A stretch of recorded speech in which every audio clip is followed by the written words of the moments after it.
एक बहुत बड़े योगी हैं स्वामी केशवानंद, जिनका हरिद्वार में आश्रम है। हम में से बहुत लोग गए हैं वहाँ पे। और ये एक 107 जन्म हिमालय में साधना प्राणायाम से कर चुके हैं।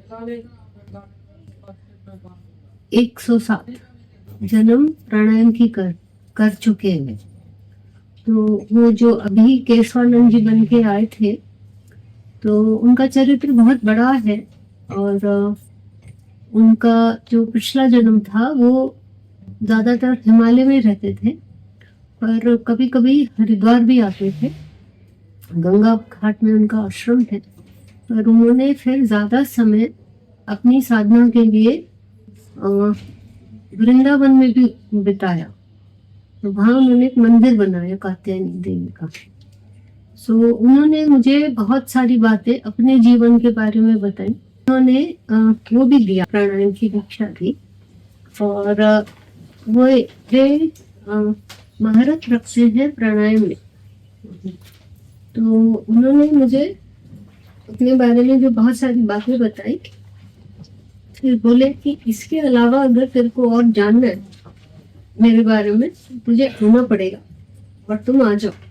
तो मैं वृंदावन जा रही थी और फिर ये सब प्रोग्राम बन गया। हरिद्वार में एक आश्रम है जो मैं कभी जानती नहीं थी, पर मेरा अचानक हुआ जाना।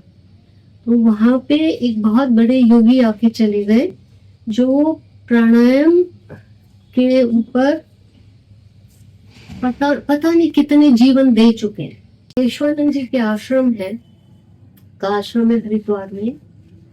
वहां से शिवानंद आश्रम से मेरे न्यू बिगनिंग शुरू हुई। और मैं बहुत साल तक सेल्फ डिनाइल में थी कि मेरे साथ नहीं हो सकता, it's too good to be true. तो मार्कंडेय जी ने अपना परिचय दिया, ये सब फिर मेरे को ब्लॉक करना पड़ा कि इट्स फॉर मी। और मार्कंडेय जी, केशवानंद जी मार्कंडेय जी के 3 बार पुत्र थे।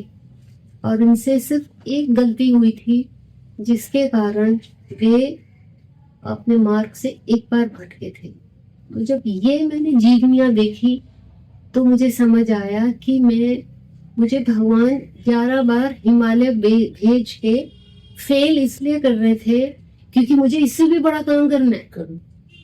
ये तो सिर्फ ट्रायल था, पेशेंस, डिसअपॉइंटमेंट, एंड वो लैंग्वेज समझना, वो जेस्चर्स, वो हिंट्स, वो मेडिटेशन में और डीप जाना। 11 बार मैं गई और 11 बार हमारी जो नाभि में ग्रंथियां हैं, हमारे नाभि में 22 ग्रंथियां, ये सब मेरे को इसका श्रेय नहीं देना।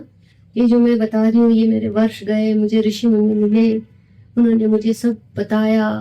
तो ये मैं उनसे सीख के आई हूँ। ये मैंने और ये इसीलिए मैं बोलती हूँ कि जो मैं लिख रही हूँ वो कहीं भी नहीं है और नहीं मिलेगा ना। मैं इसका क्रेडिट लेती हूँ क्योंकि मैंने कहीं से कॉपी पेस्ट भी नहीं किया, ये मिलेगी भी नहीं।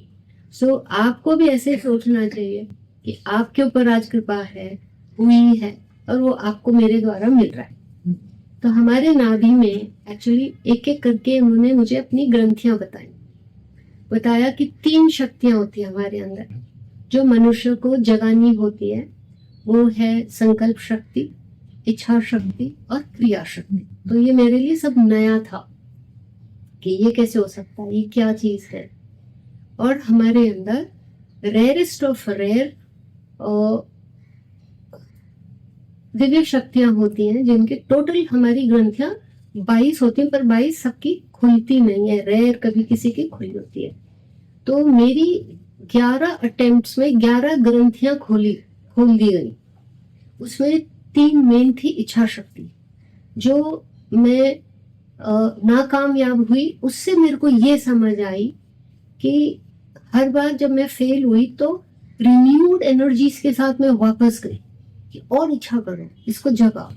फिर मैंने समझा कि ये मुझे कह रहे एक किसी योगी के लिए नहीं, तुमको अगर ईश्वर को जानना है तो इतनी ज्यादा तुम्हारे अंदर इच्छा होनी चाहिए, क्योंकि कोई किसी को मुक्त नहीं कर सकता है कोई किसी को ज्ञान नहीं दे सकता है, कोई किसी को कुछ सिखा नहीं सकता है जब तक वो स्वयं नहीं करना चाहता है।